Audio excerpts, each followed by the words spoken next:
paz de Cristo. Estamos bem? Se divertiram no dia das crianças? Cantaram para cá, cantaram para lá. Hoje eu estou cansada, que eu dancei muito essa música, viu? Pensa uma coisinha para cansar. Quem comeu pipoca, algodão doce, hoje foi um dia doce. Eu e a Edni, né, tá lá. Amém, queridos? Vamos nos colocar de pé. É mais um dia que o Senhor criou. Colocaram hoje, colocaram sempre os dias de criança, dia da santa, dia... Cada um tem um dia, né? Mas o que eu acho lindo é que ele diz, o dia que o Senhor criou. O dia que o Senhor trouxe para mim e para você. O dia em que eu estava dormindo, você estava dormindo. E esse dia foi todo preparado para ele. Para nós, na verdade, para nós, né? Então, aquele que está atento, provou hoje da bondade de Deus. Quem provou da bondade de Deus hoje? Da sua graça, da sua misericórdia, da comida que chegou na sua mesa, da saúde. Quem foi que conseguiu cochilar hoje? Né? Isso é tão bom. Olhe para o seu irmão e diga, isso é tão bom. Diga, isso é a bondade de Deus. É a bondade de Deus. Diga, não é por causa de você que você é bonzinho, que é uma beleza. Diga, mas é a misericórdia de Deus. Aleluia, é a misericórdia. Amém, queridos? Nós temos motivo de celebrar Ele. Nós vamos celebrar. Vamos usar nossas mãos. Vamos usar o nosso corpício. Hein? Olha, aprenda com a Leoneide. Todas as músicas é bem facinho de você dançar, né? Vem aqui, Neide, ó, preste atenção. Vem aqui, Neide, anda. Essa loura maravilhosa. Irmão, preste atenção na Neide. Olha aqui, ó. Vamos treinar junto com ela. É simples. Um samba, como é? Não, Neide, assim, ó. É um samba, ó. Só os ombros. Vamos lá, todo mundo. Mexendo os ombros. Um reggae, é só os ombros. Um forró, é só os ombros. Ó, é só assim. Obrigado, Neidinha. Não é simples, né? O que não vale é ficar assim, parado e nem com o nariz baixo. Mas, e aí, quem aprendeu? Requebrar os ombros. Amém? Vamos louvar o Senhor. Levante as suas mãos bem alto. Vamos celebrar Ele com muita festa, com muita alegria. Porque Ele é digno de louvor, Ele é digno de adoração. Ele é digno de você render graça, graça, muita graça. Pai, muito obrigado por essa noite. Obrigado porque nós estamos reunidos, Pai, na congregação dos santos. Obrigado, meu Senhor, porque você diz que nós temos a unção dos santos. Oh, e nós queremos celebrar a Ti, Pai, que é santo, santo, santo, santo e poderoso. E nós queremos, Pai, celebrar com bastante alegria. Nós queremos celebrar com bastante júbilo, porque você diz que adentre as minhas portas com júbilo, com louvor, com adoração, com a ação de graça. E é isso que nós queremos fazer nessa noite. Nós queremos dançar na tua presença. Queremos dançar antes de ver o milagre acontecer. Oh, queremos ver a vitória antes dela chegar. Nós queremos celebrar hoje. Nós queremos celebrar hoje, queremos celebrar amanhã, queremos celebrar depois a vitória. Porque você é Deus de vitória. Você é Deus de conquista. Você é Deus que vai na frente e toma providência. Por isso nós vamos te louvar. Nós vamos te exaltar. Obrigado por esse povo. Obrigado pelos corações.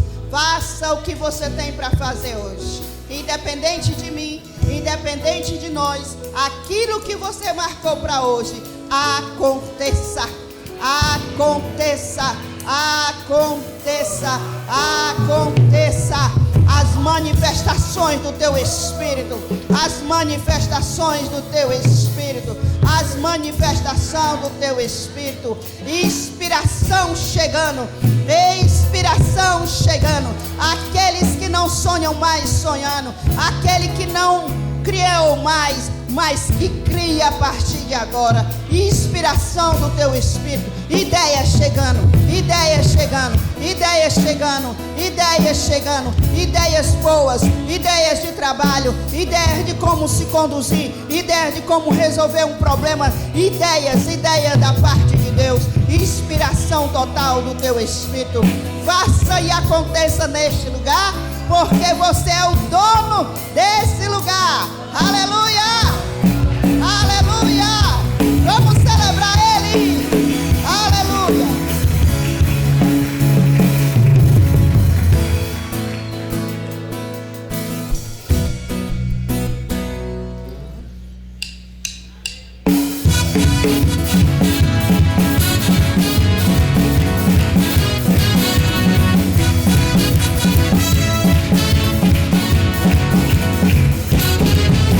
Bendizes, ó minha alma, tudo que tens feito por mim. Bendizes, ó minha alma, os teus benefícios sem fim. Perdoou meus pecados, sarou minhas feridas, livrou-me da morte, de graça me fartou. Perdoou meus pecados, sarou minhas feridas, livrou-me da morte, de graça me fartou. Jesus, meu amigo, Jesus, meu Senhor, outro bem maior não posso ter. Jesus, meu amigo, Jesus, meu Senhor, outro bem maior não posso ter.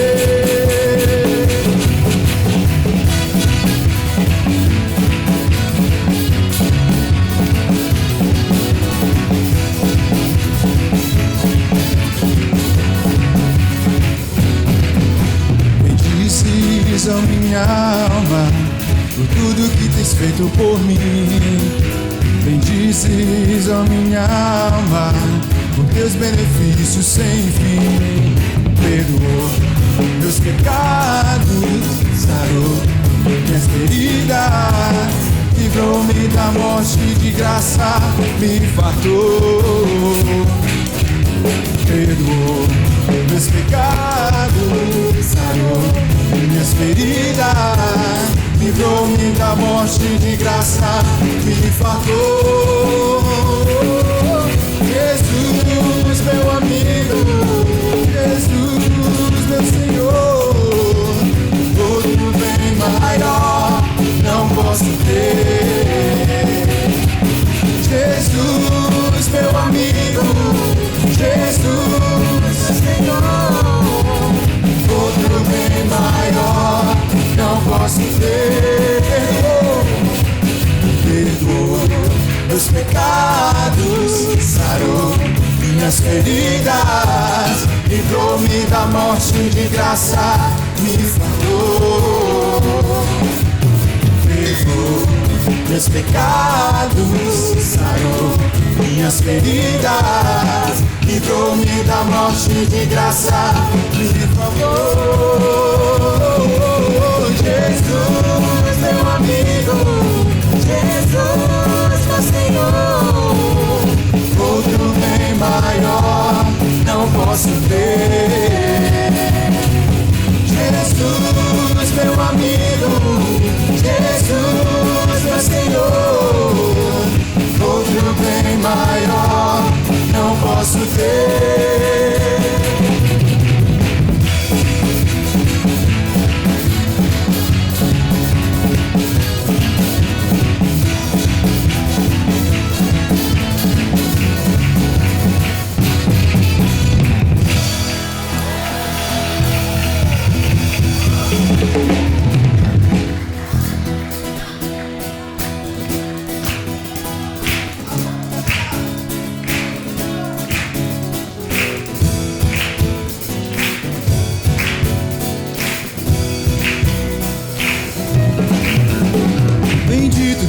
Pai, do nosso Senhor Jesus Cristo,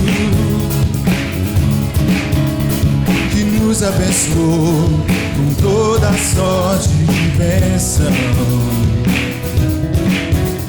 Bendito Deus Pai, do nosso Senhor Jesus Cristo, que nos abençoou com toda sorte de bênção. Toda boa dádiva, todo dom perfeito, vem do Pai das luzes, que nunca muda. Toda boa dádiva, todo dom perfeito, vem do Pai das luzes, que nunca muda. Tudo que Deus dá é bom. Nosso Pai é bom para todos sempre. Tudo que Deus dá é bom.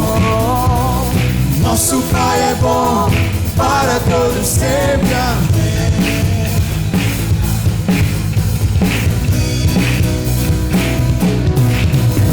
Bendito Deus Pai, do nosso Senhor Jesus Cristo, que nos abençoou com toda sorte de bênção. Bendito Deus Pai, do nosso Senhor Jesus Cristo, que nos abençoou com toda sorte de bênção. Toda boa dádiva, todo dom perfeito, vem do Pai das luzes, que nunca muda. Toda boa dádiva, todo dom perfeito, vem do Pai das luzes, que nunca muda. Tudo que Deus dá é bom. Nosso Pai é bom para todos sempre. Tudo que Deus dá é bom. Nosso Pai é bom para todos sempre. Amém. Ei, para todos sempre. Amém. Só as mulheres. Deus é bom.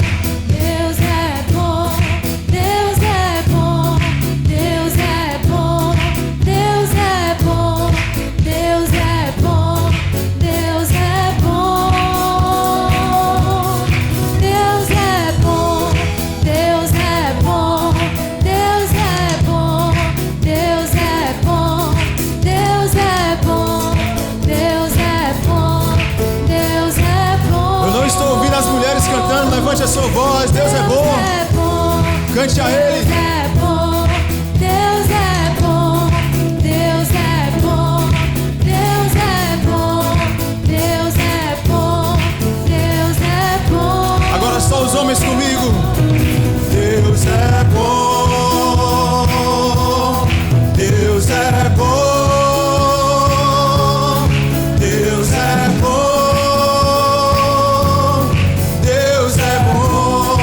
A sua voz e cante da bondade do Senhor.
pisaduras fomos sarados, nosso coração está incendiado. Há uma multidão apaixonados, clamando: vem ao teu reino. Suas pisaduras fomos sarados, nosso coração está incendiado. Há uma multidão de filhos apaixonados, clamando: vem ao teu reino. Grande é o Senhor, poderoso,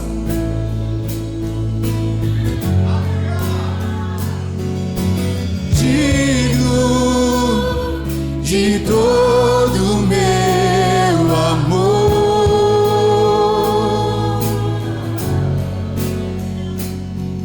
Tu és a porta para a vida eterna.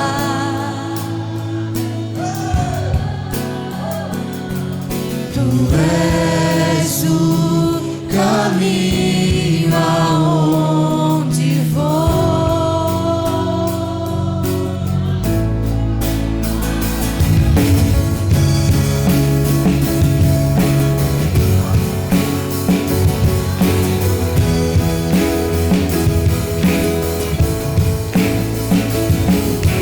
Suas pisaduras fomos sarados, nosso coração está incendiado. Há uma multidão de filhos apaixonados, clamando: vem ao teu reino. Grande é o Senhor, poderoso,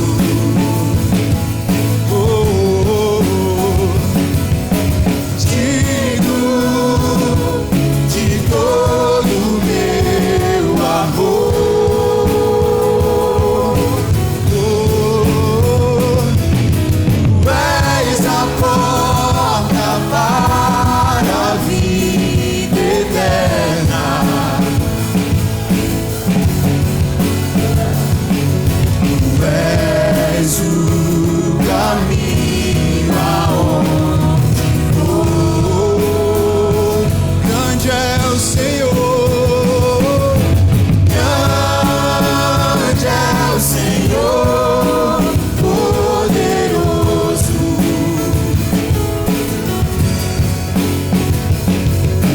digno de todo meu amor.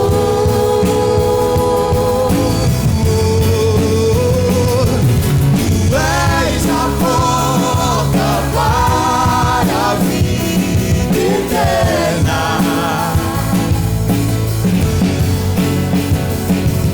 Tu és o caminho aonde vou.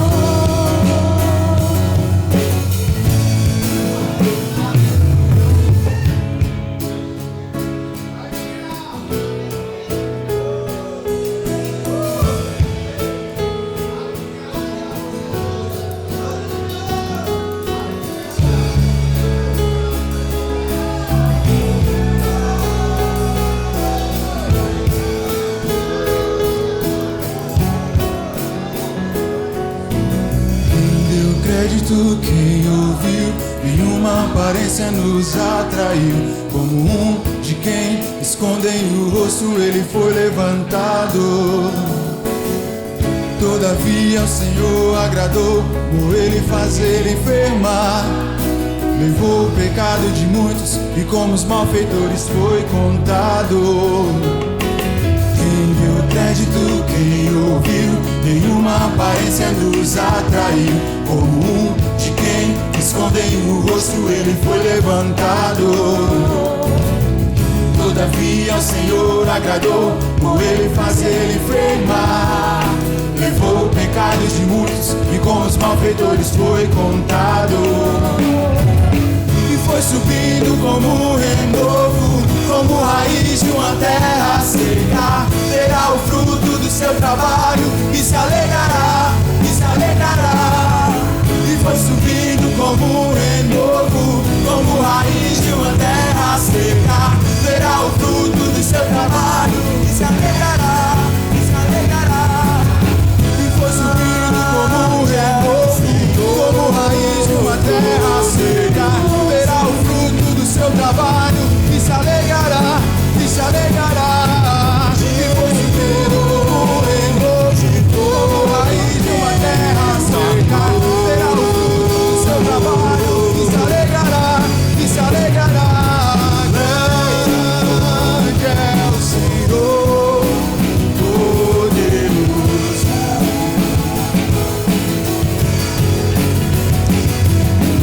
Digno de todo meu amor.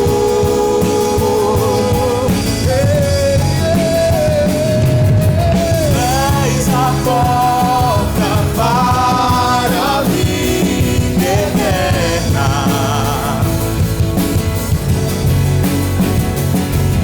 Tu és o caminho aonde vou.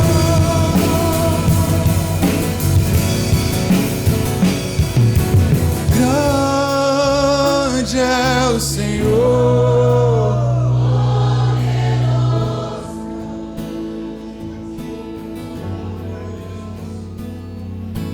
digno.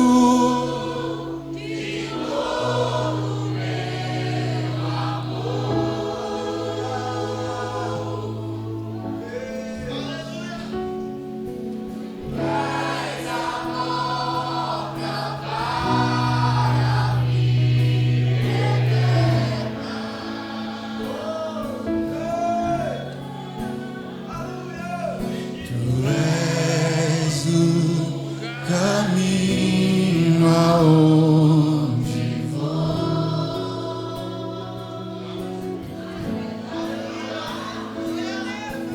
Teu pra sempre eu sou.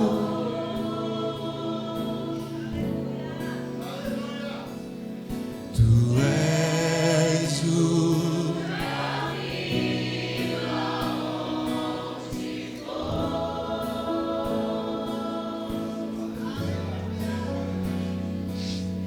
Tu és o caminho aonde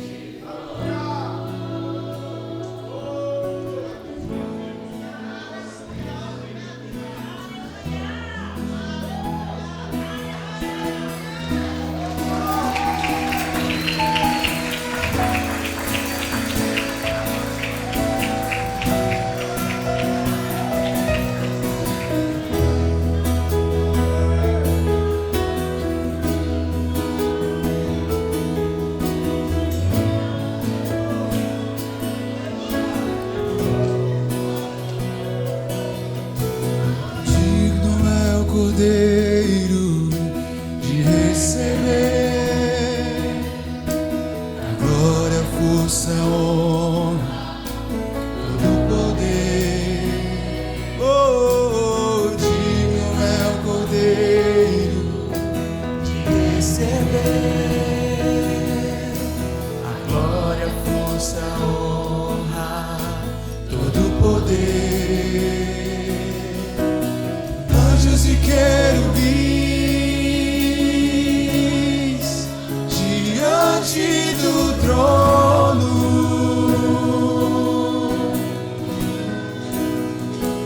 e uma nuvem de glória, e uma nuvem de glória. Anjos e querubins,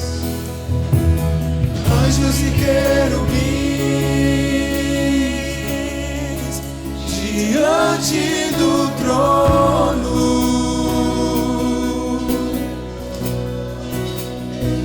e uma nuvem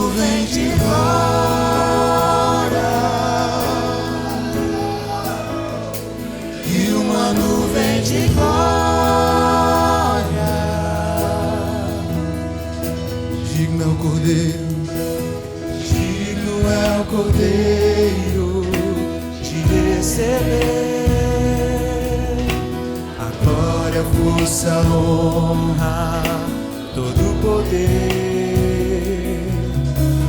Digno é o Cordeiro de receber a glória, força, honra, todo poder. Anjos e querubins, anjos e querubins,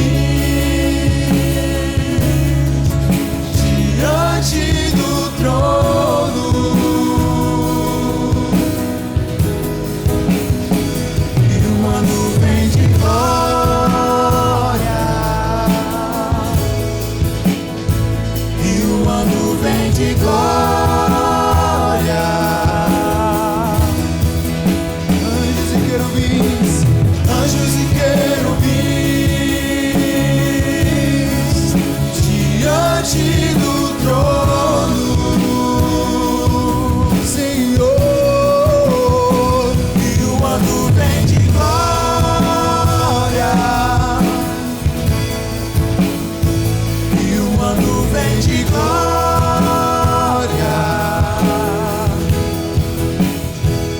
Tu és santo,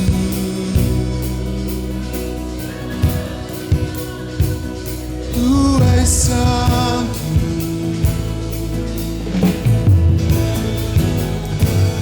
tu és santo,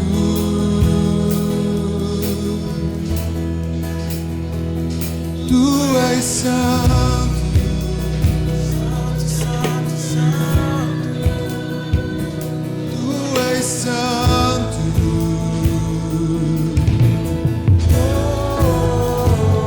tu és santo, Senhor, tu és santo, santo, santo, santo, tu és santo,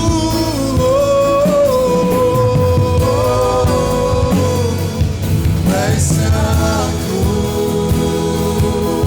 Senhor, tu és santo,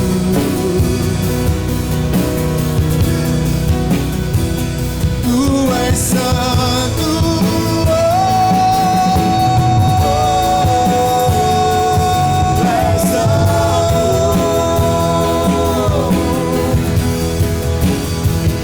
tu és santo, santo, santo, santo, tu és santo, oh, tu és santo.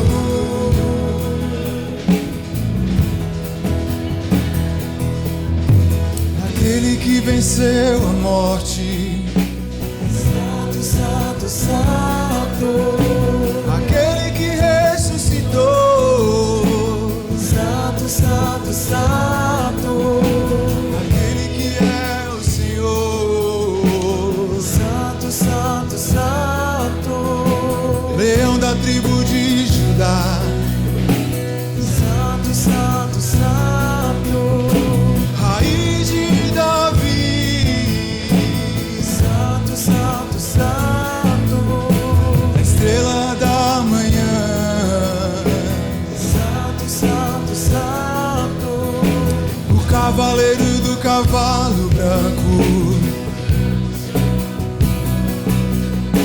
seus olhos como chamas de fogo, santo, santo, santo, em sua boca uma espada afiada, está vestido com manto de sangue, em sua coxa está escrito Rei dos Reis, Senhor dos Senhores. Ele é o Rei, Rei dos Reis, Senhor dos Senhores.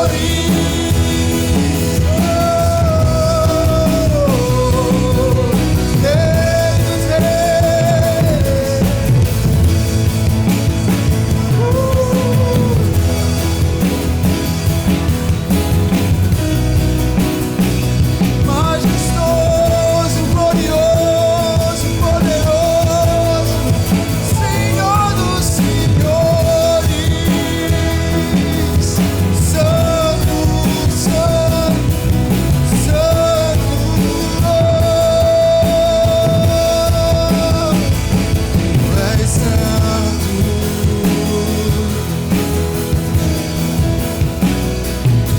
és santo.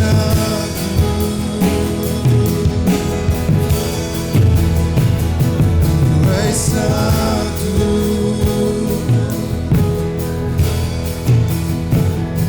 Tu és santo.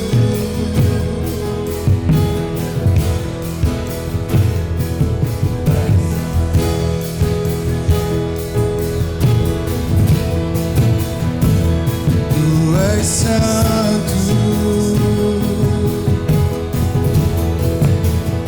Levante a sua voz.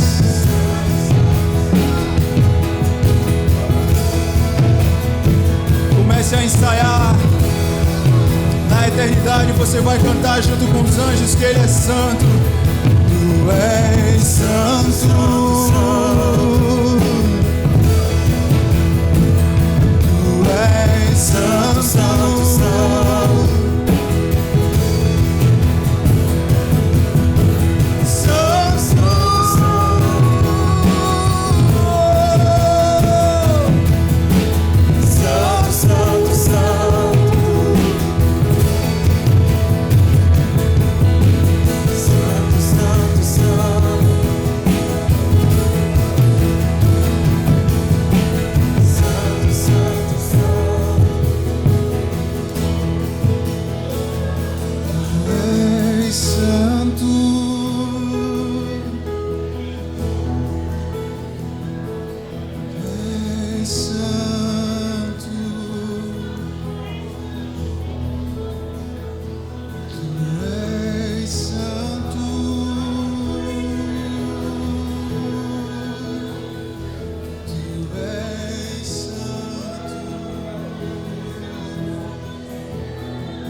Ministrando na igreja já fazem, pelo menos eu, terceira ministração, eu acho, sobre as cartas de Apocalipse. Apocalipse capítulo 2 e Apocalipse capítulo 3. Falem comigo, cartas às igrejas de Apocalipse. São 7 igrejas. O subtítulo coloca ali uma profecia de toda a era da igreja. Uma profecia de toda a era da igreja. Então nós vamos conversar hoje sobre isso aí. Como o nosso tempo é bem resumido, não temos horas, né, para a gente falar sobre esses assuntos. Nós temos só alguns minutos. Então a gente precisa remir o tempo. Amém? Posso ter seu coração? Muito bem. Então essa já é a terceira ministração que eu estou falando aos irmãos sobre sobre as cartas de Apocalipse. Essas cartas de Apocalipse, elas falam sobre toda a era da igreja na terra, amém? A partir de Jesus, as cartas falam de toda a era da igreja aqui na terra. Nós vamos ler então capítulo 1, versículo 19.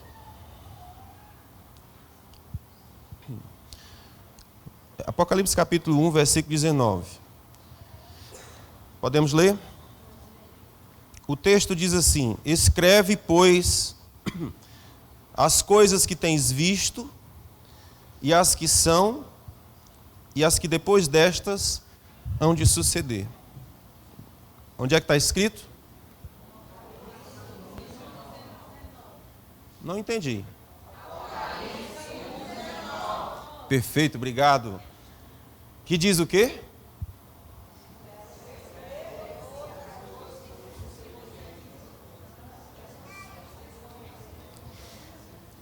Exatamente, é isso aí. Vamos dizer junto comigo: escreve, pois, as coisas, diga comigo, que vistes, que são, e que depois destas hão de acontecer. Escreve, pois, as coisas que são, aliás, as que tens visto. Tranquilo? Percebe que está dividido aqui em 3 períodos? Escreve, pois, as coisas que tens visto, as que são, e as que depois destas hão de acontecer. Quem deu a divisão do livro de Apocalipse em 3 blocos foi o próprio Jesus. O livro do Apocalipse começa com essa declaração: revelação de Jesus Cristo que Deus lhe deu para mostrar aos seus servos as coisas que brevemente devem acontecer. E enviando-as pelo seu anjo, as notificou a seu servo João. Tranquilo? Então, de quem são as revelações do livro de Apocalipse? De Jesus. Então, o próprio Jesus que mandou João escrever, porque Jesus praticamente disse assim: escreve aí, meu filho, página 1, parágrafo 1. Comece assim.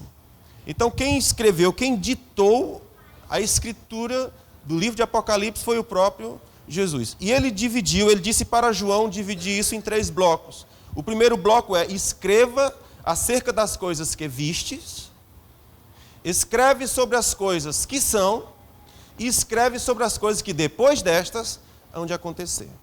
As coisas que vistes é o que está do capítulo 1 até o capítulo 2. É o que Jesus já tinha mostrado a ele. Escreve as coisas que vistes. Porque Jesus se apresentou a João. Não é? Jesus se apresentou a João. Vocês se lembram que João estava na ilha de Pátimos por causa da pregação do Evangelho.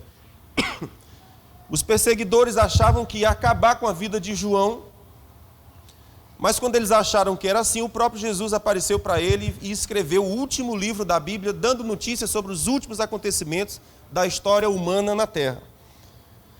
Então, na verdade, foi um presente sem comparativo, né, que o Senhor deu à igreja através do apóstolo João.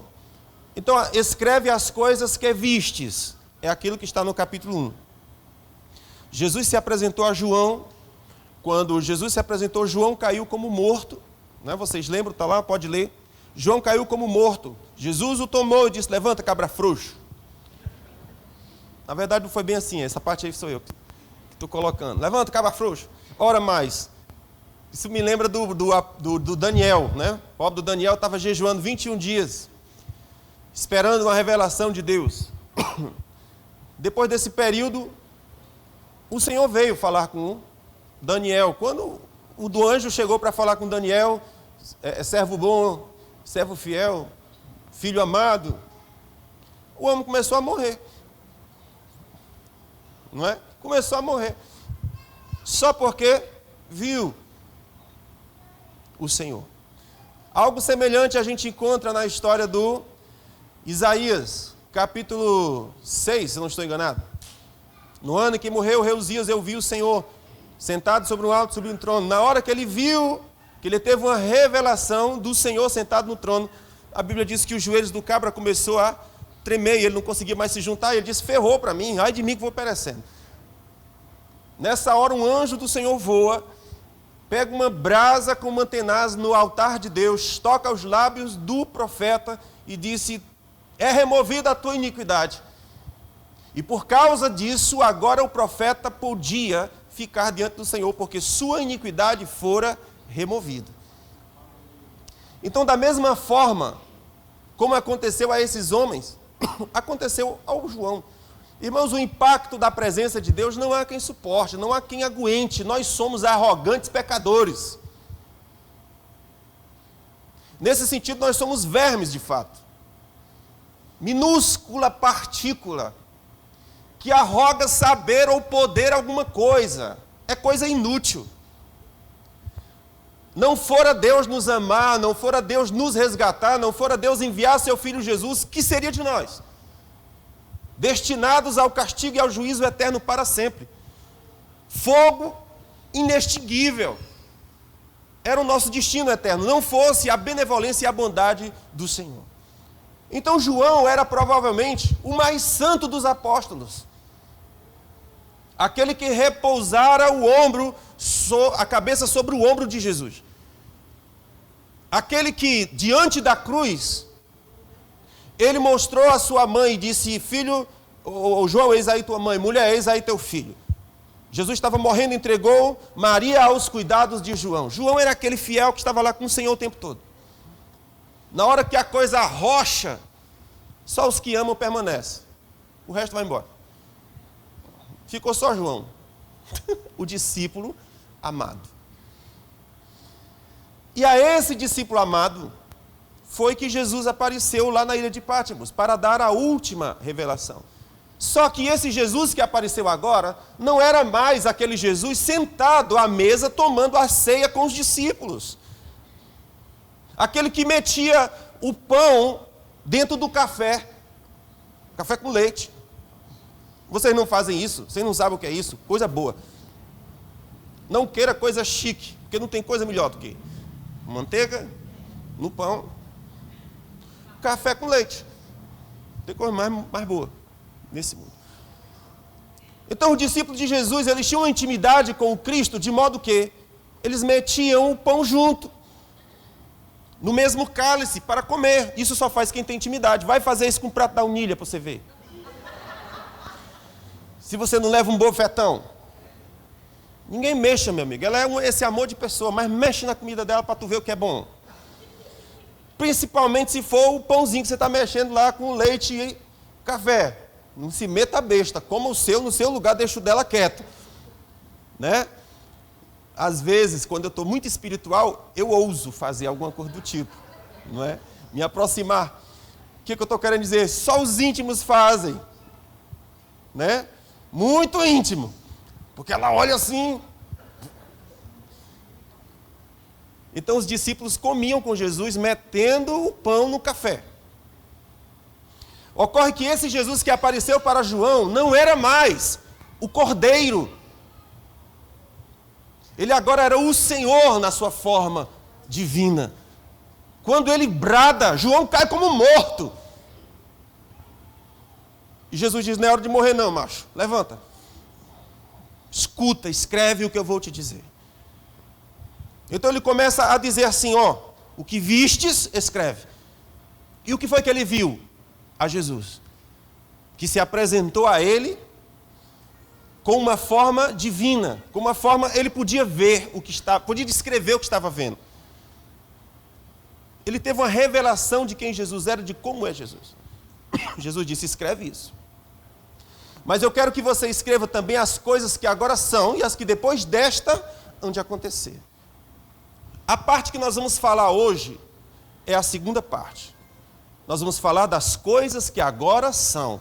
Essas coisas que agora são é a era da igreja, que começou em 33 depois de Cristo e vai se encerrar dentro em breve.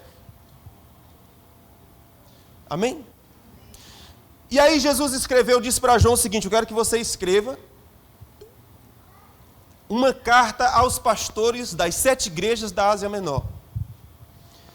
E são essas igrejas aqui. A primeira foi a igreja de Éfeso, nós já falamos sobre ela. A palavra Éfeso significa amada. escreve a igreja amada, chamada de amada.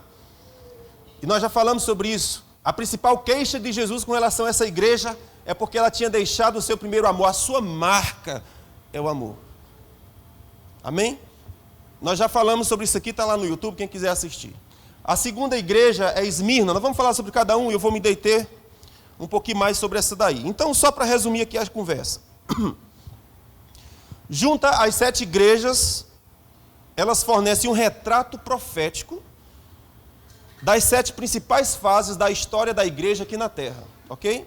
Então, vocês percebam 7 igrejas. Éfeso, Esmirna, Pérgamo, Tiatira, Sardes, Filadélfia e Laodiceia. Essas igrejas eram reais, elas existiam no tempo de Jesus, mas ele as escolheu especificamente por causa do propósito, do ensino que ele queria transmitir. A primeira é a amada, a última é Laodiceia. Quando a gente chegar na última igreja, você vai entender a descrição perfeita do período da igreja que nós estamos vivendo hoje. Então, quem deu esse relatório aqui, isso não sou eu não sou inteligente, tá? Tanto assim não, só um pouquinho. Mas esse relatório aqui é do Derek Walker, pastor da igreja Oxford Bible Church. Gostaram? Diga, ai, tá doido, só aprendendo. Dos Estados Unidos, da Inglaterra, né? Eu amo esse pastor, ele é uma bênção. Ele é muito profundo nessa área da escatologia e para mim é o meu principal, é o cara que eu me identifico muito. Então esse esquema aí foi ele que fez. Ele coloca dessa forma aí. Ele acredita que a igreja de Éfeso foi um período da igreja que na primeira fase de 33 a 96. Então até 96 era a época da igreja de Éfeso. De 96 a 313 chegou a época da igreja de Esmirna. 313 a 800 a igreja de Pérgamo. Tiatira de 800 a 1517. Preste atenção naquele 1517 porque foi exatamente a época em que aconteceu a Reforma Protestante com Martinho Lutero, ok?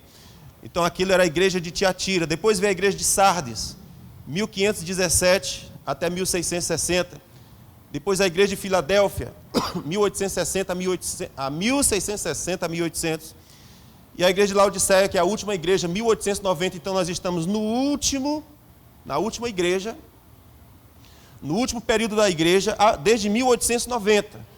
Significando dizer que esse período dessa última igreja está se encerrando.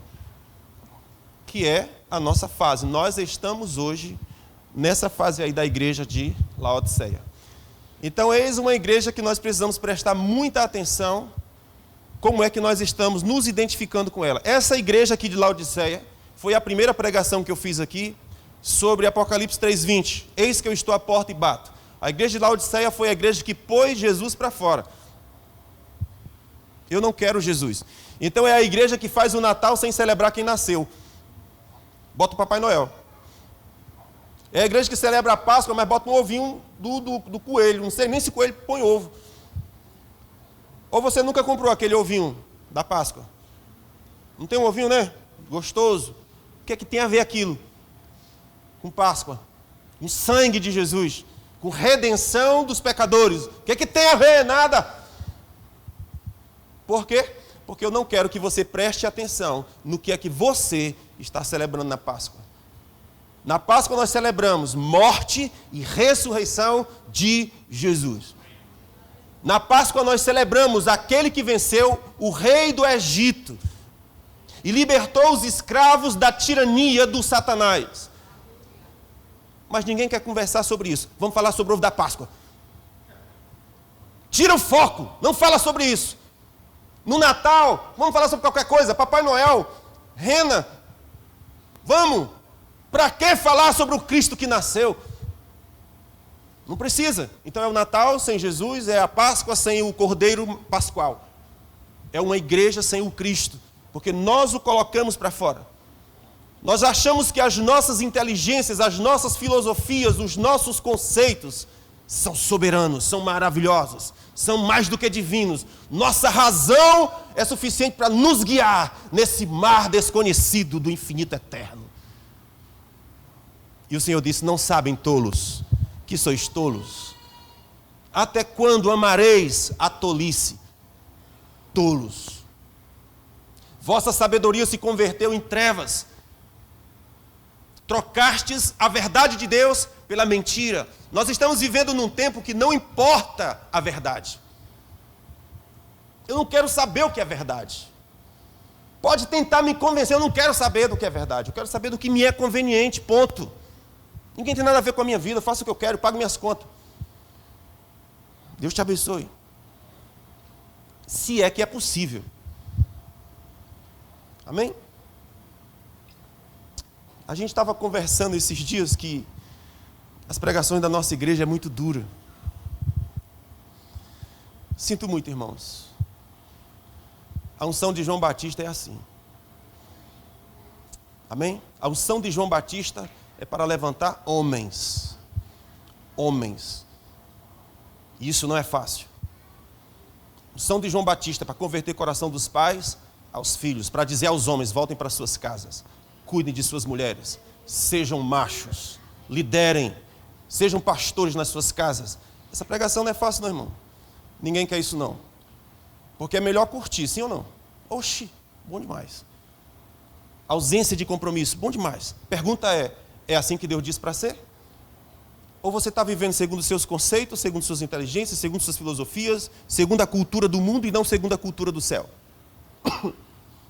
Livro de Malaquias, o Senhor diz assim: maridos, não abandonem suas esposas. Na verdade, lá usa a palavra divórcio, mas nem é divórcio, é outra, que eu sempre me esqueço. Repudiar. Maridos, não repudiem suas esposas, porque o Senhor odeia o repúdio. Aí lá mais na frente o Senhor diz assim: porque o Senhor está buscando uma geração piedosa. O Senhor está dizendo, se os maridos não permanecerem com as suas casas, com as suas famílias, não haverá geração piedosa. A geração se perderá, porque não há pastor dentro de casa. Não há macho, não há homem dentro de casa, para liderar suas famílias. Porque é o homem que diz, eu e a minha casa serviremos ao Senhor. Vocês podem servir a quem quiserem, mas o homem diz, eu e a minha, de quem é a casa? Minha casa. Serviremos ao Senhor. Porque a minha casa está sob a minha liderança. Eu lidero. Olha que coisa maravilhosa. Olha que coisa magnífica. Então, a pregação de João Batista nunca será uma pregação palatável. Vou fazer o quê? Vocês orem a Deus para mandar outro pastor, que ele tem uma pregação mais bacana. Porque o atual é assim. Amém? Muito bem. Vocês compreendem que essas igrejas são 7 períodos, são 7 fases da história da igreja na terra. Ela vai se encerrar. Assim como ela começou, assim ela termina.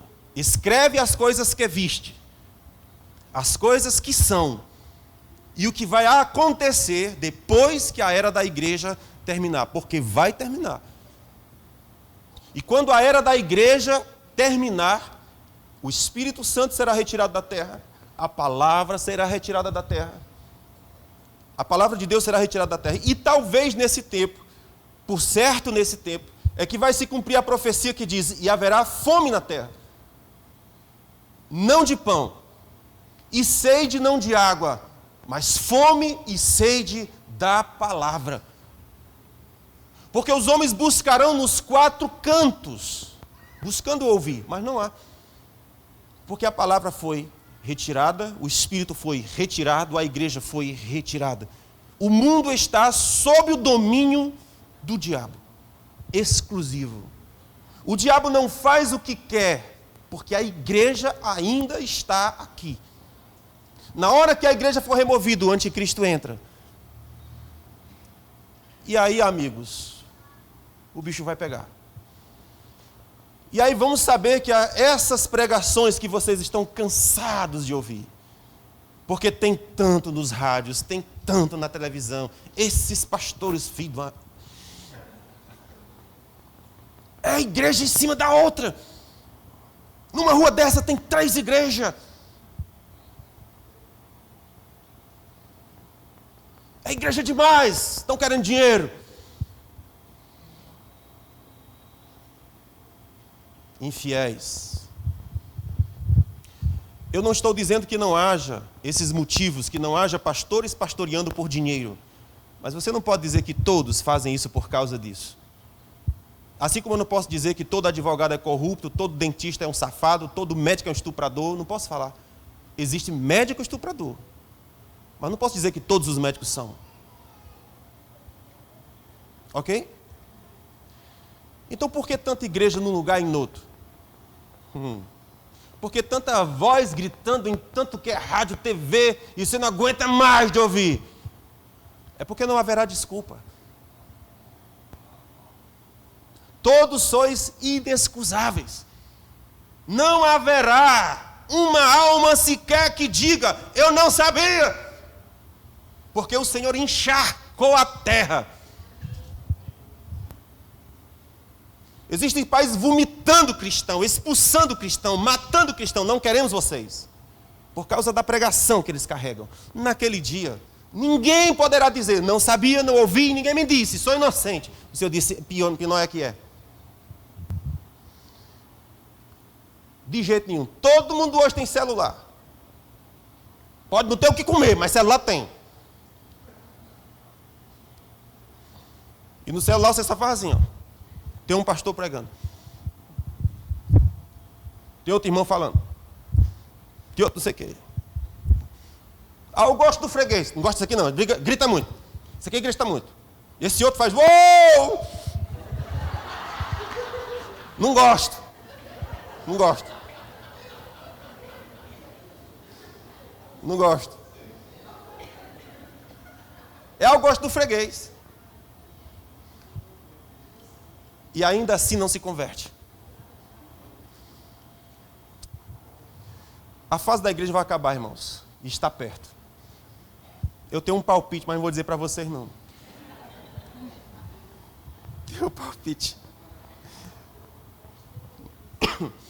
Escreve, pois, as coisas que são, as que vistes, capítulo 1, as que são, capítulo 2 e 3, e as que depois destas vão acontecer.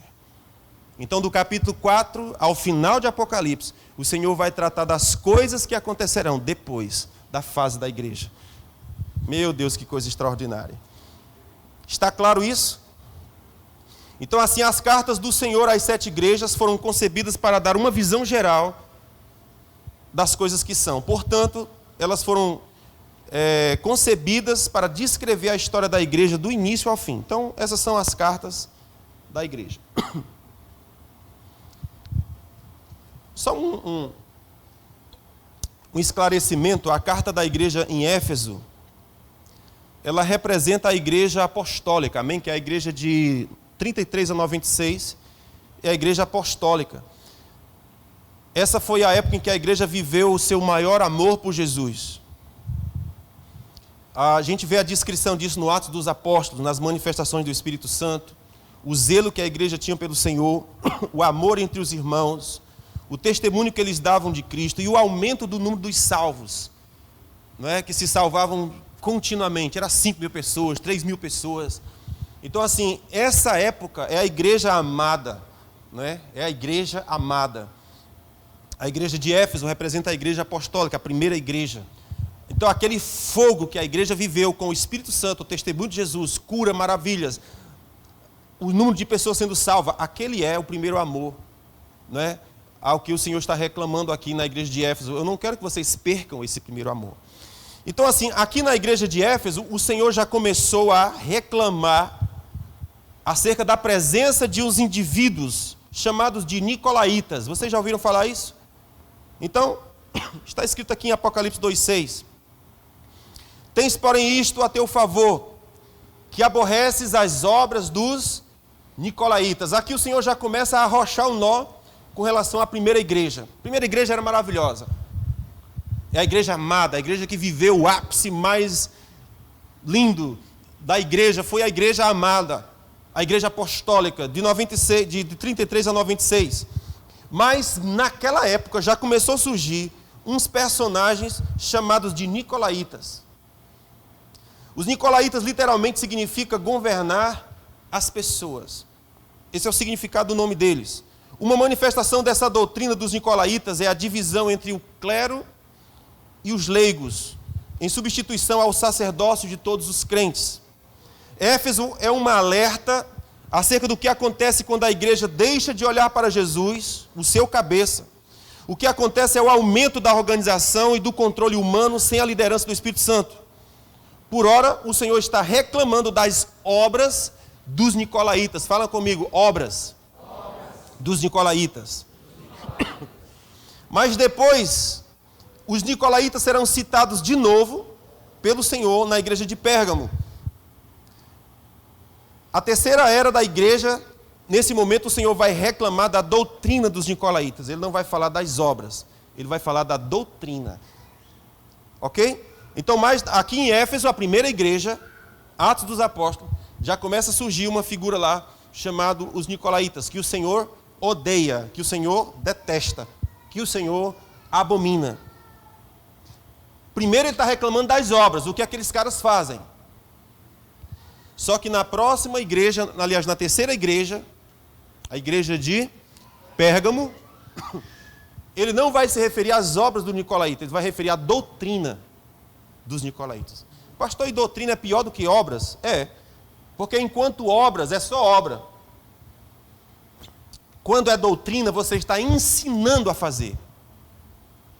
Você está justificando fazer. Então, se é odiável fazer, imagina justificar o que fazer. Eu não sei se você percebe, mas isso tem uma implicação muito forte no nosso tempo. Onde não basta fazer, você tem que ser.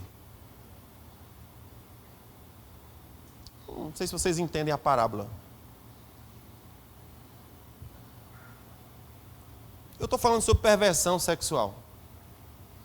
De todos os tipos e de todas as formas. Uma coisa é fazer o que é errado. Outra coisa é ensinar. É ter uma doutrina. É mudar a cabeça e a forma de pensar. Porque veja, eu posso roubar consciente que é errado, certo? Sem problema nenhum. Não, sem problema nenhum, vai preso, é problema. Mas o que eu quero mostrar para você é a diferença entre obras e doutrina. Primeiro vem as obras, depois vem doutrina. Tranquilo? Deus estava reclamando no início da igreja. Escuta, tem um demônio aí escondido no meio de vocês, chamado nicolaítas. Vocês têm que fazer alguma coisa a respeito. Eu odeio as obras deles. Parece que não foi combatido o suficiente. Ele aparece na terceira era da igreja, só que agora não mais como obra, mas como doutrina. Ensinando a fazer. Roubar é errado. Mas a pessoa rouba sabendo que é errado. Quando é que chega a doutrina? Quando diz assim, escuta, não é tão errado assim, afinal de contas tu é vítima da sociedade. Afinal de contas, tu foi oprimido. Tu tem direito de roubar. Doutrina. Percebe? Então, se o erro é ruim, imagina a justificativa do erro para perpetuar o erro. E daí já não há mais aquela expectativa pela verdade.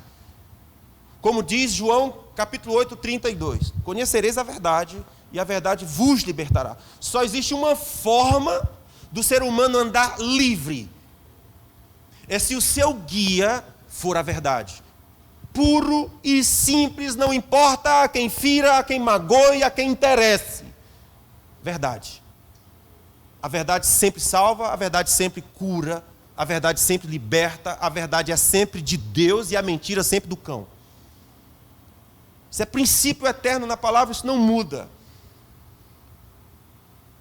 Mas como nós estamos inseridos em ideologias, as ideologias têm a ideia de perverter o pensamento, para que você acredite na mentira como se fosse verdade. E daí, irmãozinho, para sair do engodo, é foguete. Não sei se você entende essa gíria, mas é foguete. Então, eu estou mostrando para você que na primeira igreja surgiu os nicolaítas, com obras que o Senhor reprovava, mas na igreja de Pérgamo, eles são citados de novo, só que agora não mais obras, doutrina. Aí, irmãozinho, aí ficou complicado. Amém? Então, o combate precisa ser feito quando ainda é obra.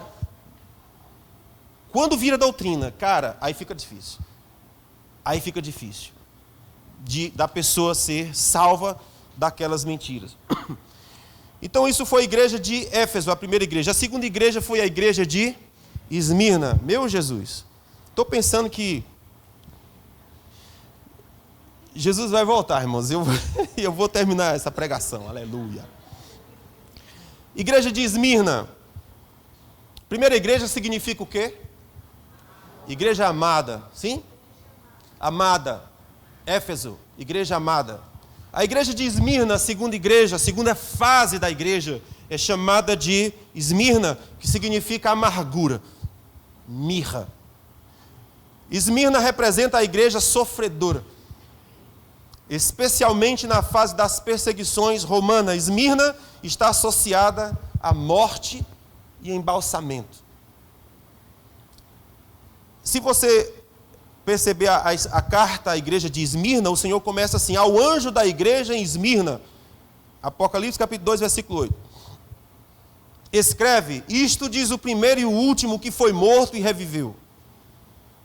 Ele diz: conheço a tua tribulação e a tua pobreza, mas tu és rico. Tranquilo? Eu estou lendo Apocalipse capítulo 2, versículo 8, a segunda igreja. Eu estou agora na segunda fase da igreja, que é Esmirna, que compreende o ano de 96 a 300 e... Então, essa segunda fase da igreja, o Senhor escreve para a igreja de Esmirna. Quais as características dessa igreja? O próprio nome dela significa amargura, significa mirra. Então o Senhor começa dizendo assim: eu conheço a tua tribulação, a tua pobreza, mas tu és rico. E a blasfêmia dos que se dizem judeus e não são, porém são sinagoga de Satanás. Não temas o que hás de padecer. Eis que o diabo está para lançar alguns de vós na prisão. Ser fiel até a morte, e dar-te-ei a coroa da vida. Quem tem ouvidos, ouça o que o Espírito diz à igreja. Ao que vencer, de modo algum, sofrerá o dano da segunda morte. Qual era a característica dessa igreja aqui? Pobre, perseguida, sofredora, mirra. Foi um período extenso de perseguição da igreja, do ano de 96 a 313. A igreja foi perseguida terrivelmente. Jesus advertiu Esmirna de que eles sofreriam perseguições por 10 dias. Um símbolo de 10 períodos de perseguição da igreja, que a igreja sofreria. Pois de fato houve 10 imperadores romanos que perseguiram oficialmente a igreja. Então o Senhor disse para essa igreja de Esmirna: escuta, segura a peteca, que o negócio vai arrochar. A característica dessa igreja é a igreja perseguida por causa do Evangelho. O Senhor disse: você será provada por 10 dias. Surgiram 10 imperadores, um pior que o outro. Domiciano, no ano de 96. Trajano, no ano de 98 a 117. Adriano, de 117 a 138. Antônio Pio, 138 a 161. Marcos Aurélio, 161 a 180. Septímio Severo, 93 a 211. Maximino, 235 a 238. Décio, 249 a 251. Valeriano, 251 a 260. E Deoclésio, 284 a 305. Esmirna vivera tempos de angústia e perseguição por causa da palavra, para impedir que ela se espalhasse. A semelhança do que Jesus advertiu em Mateus capítulo 13. Ele disse: a semente vai ser lançada, mas ela cairá em corações diferentes, em terrenos diferentes. Haverá corações duros, feito um caminho que é pisado pelos homens, e estes pisarão a palavra, e ela não entrará no coração dos homens, porque eles as pisarão. Mas haverá um segundo tipo de coração, que é o coração entre pedras, que é o coração que é como um terreno que tem pedras no meio. A semente é lançada e ela floresce, mas só por causa daquele pouquinho de areia que tem em cima da pedra. A pedra não permite que a palavra penetre para gerar fruto. Jesus está dizendo que o nosso coração é assim. Existem 4 tipos de coração. O primeiro coração é o coração à beira do caminho, esse pisa a palavra. O segundo coração é o coração de pedra, ele até tem um pouquinho de areia, mas ele não deixa a palavra entrar porque seu coração é pedra. Vem o terceiro tipo de solo, que é o terreno entre espinhos. A palavra também é lançada, mas ela tem espinhos. E essa começa a sufocar a palavra. E não permite que ela prospere. Não permite que ela cresça no coração. Jesus falou que os espinhos é uma referência à perseguição por causa da palavra. Perceba se não é o que acontece conosco. Recebemos a palavra. Recebemos com alegria, dizemos: Deus é verdade. Eu quero entregar minha vida a Deus para sempre, a minha vida, a vida de minha família. Quero que os meus familiares sejam salvos. Aleluia! A pessoa está avivada. Mas daqui a pouco começa perseguições. Começa angústias. Começa dificuldades. Começa amigos zombando. Começa de repente a perder dinheiro. Ora, quando eu não era crente, eu era do mundo, eu era cheio da grana. Agora que eu sou de Jesus, fiquei foi liso. Eu acho que quanto mais eu rezo, mais assombração aparece. Eu acho que está errado. Perseguição por causa da palavra. Os amigos: tu é otário, besta. Tu é não sei o que, babaca. Tu é não sei o que. E você diz: é mesmo, né? E lentamente você vai permitindo que os espinhos sufoquem a palavra. E a vida de Deus começa a minguar no coração e matar a palavra que estava lá dentro. Jesus está falando que essa igreja de Esmirna, ela iria passar por um tempo de arroxo. Não era de um dia, não era de 2 dias, mas era de séculos. 10 imperadores, um pior que o outro, mais cruel do que o outro, passaria por aquela igreja. Mas o Senhor disse: seja fiel. Eu venci. Eu fui aquele que fui morto, mas revivi. Fica fiel. Tu vai vencer também. Estarei contigo nos 10 dias da tribulação. Nos 10 imperadores, eles passarão. Seja fiel. É a palavra do Senhor a essa igreja. Eu não sei o que é que nos aguarda nesse último período da igreja. Eu não sei se nós voltaremos de novo a ter perseguição. Pelo menos é o que está se iniciando, é o que está se mostrando. Antes nós víamos perseguição na janela 1040, nos países fechados para o Evangelho. Agora estamos vendo perseguição ao Evangelho na América Latina. Coisa inimaginável há algum tempo atrás. E o cerco vem se fechando. Nós não sabemos o que acontecerá à igreja nesse último tempo. Mas a questão de Jesus sempre é a mesma. Permaneça fiel. Haverá perseguição por causa da palavra. Os espinhos surgirão. Os espinhos se levantarão. Mas não permita que eles sufoquem a palavra e matem ela no seu coração. Deixe terra abundante para que a palavra prospere. Em Mateus capítulo 13, Jesus falou sobre o 4º tipo de solo, o 4º tipo de coração. Ele disse: esse é o coração bom. Ele ouve a palavra com a atitude certa. A atitude certa. Irmãos, existe uma atitude no coração para receber a palavra.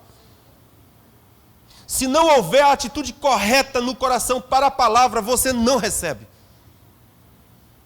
Você apenas ouve palavras, mas ela não entra no solo do coração para produzir a vida de Deus. Porque a vida de Deus está dentro da semente da palavra. Sem isso, ninguém experimentará o reino de Deus. Então Jesus fala sobre o 4º tipo de solo, que é o que recebe a palavra com a atitude do coração correta. Jesus começou a falar por parábola. Louvor? Só o teclado tá bom, o violão, sei lá. Luquinha, seja espiritual. Tu orou? Glória a Deus. Glória a Deus. Amém, queridos? Quarto solo. Aquele que recebe a palavra com a atitude correta. Existe uma atitude certa para receber a palavra.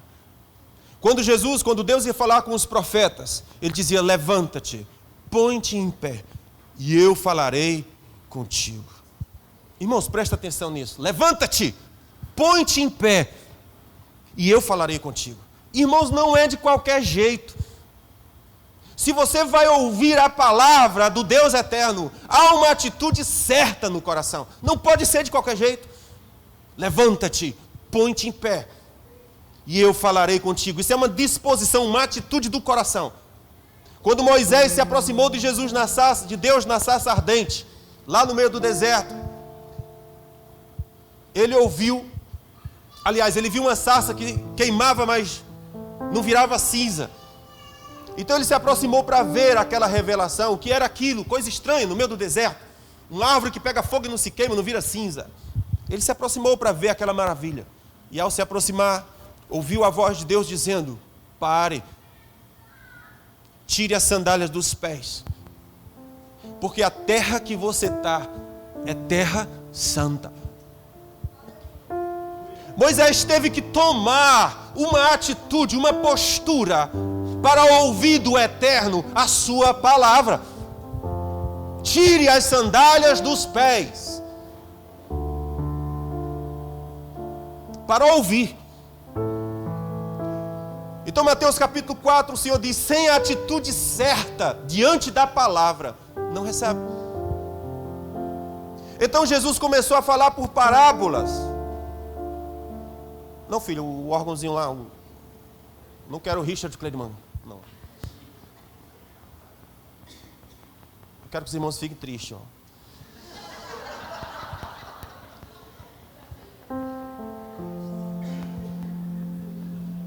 Vai, toca aí. Não, sem piano, aquele... Isso, esse lá de trás, ó. Isso, esse aí. Você compreende a atitude? A atitude certa? Jesus começou a falar por parábola. E os discípulos questionaram: Senhor, por que falas por parábola? Por que não falas claramente? Aí Jesus responde em particular: porque a vós é dado a conhecer os segredos do reino, a eles não. Oxi, mas Jesus não é amor? Isso. Ele disse: por que você está falando por parábola? Ele disse: é para que eles ouvindo ouçam e não entendam, vendo vejam e não percebam.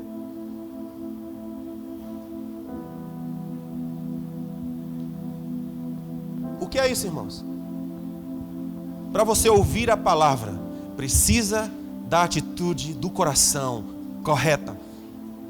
Deus não está barateando sua palavra. Quem quer a sua palavra, haverá de tirar a sandália dos pés. Quem quiser a sua palavra, há de se colocar de pé, humildemente dizer: fala comigo, Senhor. Acolha com mansidão a palavra em voz implantada, ela é poderosa para salvar as vossas almas. Mas se não houver coração humilde para acolher a palavra, não haverá salvação. Estou falando por parábola, Pedro, para que ouvindo ouçam e não entendam, vendo vejam e não percebam. Aí ele diz assim: vede, pois, como ouvis, porque dependendo do modo como ouvis, tereis em acréscimo ou sereis roubados. Então, dependendo da atitude que eu tenho diante da palavra, até o pouquinho de fé que eu tenho vai desaparecer. É capaz de eu virar um ateu ouvindo a palavra. Por quê? Porque a atitude do coração está errada acerca da palavra. Ouvindo ouvireis, mas não compreendereis. Vendo, vereis, mas não percebereis. E por que o Senhor está fazendo isso? Ele diz, porque a atitude do coração não está certa diante da palavra. Por isso, eles não serão salvos. Mas a vós é dado a conhecer os segredos do reino de Deus. Jesus falou, dizendo, Pai, graças te dou, porque ocultaste estas coisas aos sábios e entendidos, mas revelaste aos pequeninos. Quem são os pequeninos? Aqueles que se curvaram. Pequeninos, humilde. A humildade é a característica principal dos pequeninos. Eles se abaixam, eles se inclinam. Ouvi um pastor essa semana falando, o Beto mandou para mim um áudio, um vídeo. O pastor explicando sobre Mateus capítulo 5, que diz, bem-aventurados os pobres de espírito, porque deles é o reino dos céus. O pastor fez uma explicação linda, falando sobre os originais, o sentido das palavras no original, mas em suma ele estava dizendo, o que é que significa humilde? Ele disse, é uma referência ao ruach. Ruach é a palavra para espírito, na língua original da Bíblia. Vento. Então ele estava dizendo que a imagem de Mateus capítulo 5, quando Jesus fala, bem-aventurados os humildes de espírito, ele estava dizendo, é semelhante ao vento quando sopra sobre o trigo. Quando o vento sopra sobre o trigo, todo o trigo se abaixa. Jesus estava dizendo assim, bem-aventurados são aqueles que quando o Espírito sopra, eles obedecem e se inclinam. Aleluia. Ele disse, esses são pobres de espírito. Sabe, Jesus tinha falado sobre a parábola do joio e do trigo. Isso é uma parábola interessante. Joio e trigo. O joio e trigo são duas plantinhas iguais. Você olha para ela e não percebe diferença. A única diferença é quando você pega o grão. Quando você pega a semente, a vagem, sei lá, aquele lugar que tem a semente. Quando você abre o trigo, há semente. Quando você abre o joio, não há nada. Apenas uma casca aparentando haver semente lá dentro, mas não há semente. Jesus falou, presta atenção, trigo e joio. Sabe qual é a outra característica do trigo e do joio? O trigo, quando o vento sopra, o trigo se abaixa. O joio, quando o vento sopra, ele permanece rígido. O Senhor disse, preste atenção sobre a parábola do trigo e sobre a parábola do joio. A diferença entre eles é que um tem trigo dentro, tem semente dentro, tem construção de Deus dentro. O outro parece ter, mas é seco, não há nada. Se você pegar o grão, não há nada de Deus lá dentro. Joio. Qual é o problema? É que o Senhor fala que no último dia, os anjos de Deus vão ser enviados sobre a terra. E qual é a função desses anjos? Eles virão colher o trigo de Deus. Em toda a terra o Senhor colherá o trigo de Deus e levará para os seus armazéns. Mas diz que haverá uma separação entre joio e trigo. O trigo de Deus será acumulado, guardado nos seus armazéns, mas o joio será levado para ser queimado. Escuta, é isso que nós estamos vivendo. Essa igreja, a segunda era da igreja, a igreja de Esmirna, é uma igreja sofredora. É uma igreja que está passando por, como é o nome que fala? Mirra, amargura, por causa da perseguição à palavra. Mas o Senhor disse, fica fiel até a morte. E assim como eu venci, você também vencerá. O poder da ressurreição que operou em mim, operará em ti também. A graça sobre mim será sobre ti também. Perseguição por causa da palavra. E eu estou dizendo que em Mateus capítulo 13, Jesus advertiu sobre isso. 4 tipos de solos, 4 tipos de coração, 4 tipos de atitude com relação à palavra. E só tem um terreno que Jesus chamou de bom coração, do bom terreno, a boa atitude com a palavra. A única que produzirá fruto eterno. Amados, e o ponto de partida é, qual é a minha atitude que eu tenho com relação à palavra? Porque dependendo da atitude que eu tiver, eu vou ser acrescentado. A minha fé vai crescer. Ora, à medida que eu me exponho à palavra, o Senhor vai derramando o seu trigo, e Ele vai aumentando a minha fé, e eu vou ficando mais firme em Deus. E o Senhor diz, você vai começar produzindo a 30%, depois você vai 60%, e vai chegar ao ponto que você vai produzir 100%. É a expectativa de Deus. Não se perderá um grão sequer. Cada grão que o Senhor deposita vai produzir, vai ser fecundo, porque o seu coração é fértil. Nenhuma palavra que o Senhor lançou eu a perderei, porque o meu coração tem expectativa de receber o trigo de Deus. Precisamos definir, amados, que tipo de solo nós somos. Oh, como é triste ouvir essa parte de Deus. Estou falando por parábolas, porque eu não vejo o coração com a atitude certa. Eu queria falar abertamente, mas não vou, porque não há atitude certa. Alinha a atitude do coração e Deus fala contigo. Sem a atitude certa, tira a sandália dos pés. Não tem. Deus não fala. Você só escuta zoada, só escuta barulho, só escuta histórias. Os homens mais inteligentes dessa terra conhecem a Bíblia indo e voltando melhor do que eu e você, qualquer um de nós. É capaz de brigar com um teólogo, discutir sobre as línguas originais, mas eles não têm nada da palavra dentro, apenas letra. Jesus falou, as palavras que eu vos falo é espírito e vida. As palavras que eu vos falo, o cara lê a Bíblia de Gênesis a Apocalipse e não há uma palavra de vida derramada em seu coração. Por quê? Por causa da atitude dele. Tira as sandálias dos teus pés. Sai da tua arrogância. Quebra-te perante Deus. Humilha-te perante o Senhor e Ele vos exaltará. Resista ao diabo, mas a Deus se quebra. Resiste ao diabo, mas ao Senhor se humilha. Sabe o que a Bíblia fala? Ela diz, o diabo fugirá de vós. Irmãos, eu gosto dessa parte, porque tem uma parte que a Bíblia diz assim, ó, pisarei serpentes e escorpiões e sobre toda a obra do mal. Eu acho isso maravilhoso.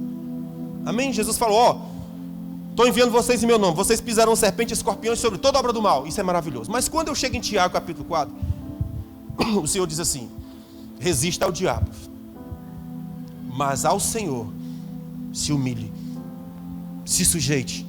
Aí o versículo, a frase seguinte é, e o diabo fugirá de vós. Perceba que é diferente. Uma coisa é pisar, a outra coisa é o diabo dizer, cara, esse lugar acabou de ficar tão terrível que eu não posso permanecer aqui. É o que a Bíblia fala, o diabo virá a vós, o inimigo virá a vós por um caminho, mas ele fugirá por 7. Você sabe qual é o sentido dessa expressão? Imagina isso, todos vêm os demônios do inferno, tudo enfileiradinho. Mas quando ele chega perto de alguém que se sujeita a Deus, ele fica tão apavorado que ele não acha mais o caminho de volta. Ele pega o que der. Por isso que a Bíblia fala, por 7 caminhos, porque ele não achou o caminho de volta. Algo perturbou ele de tal modo. Não precisou dizer, em nome de Jesus, sai. Não precisou, eu vou pisar na tua cabeça. Não precisa. Por quê? Porque quando ele chegou perto de você, amados, é por certo. É por certo, ele disse, não, esse aqui se quebra. Esse aqui é trigo que se abaixa. Esse aqui é aquele que se sujeita a Deus.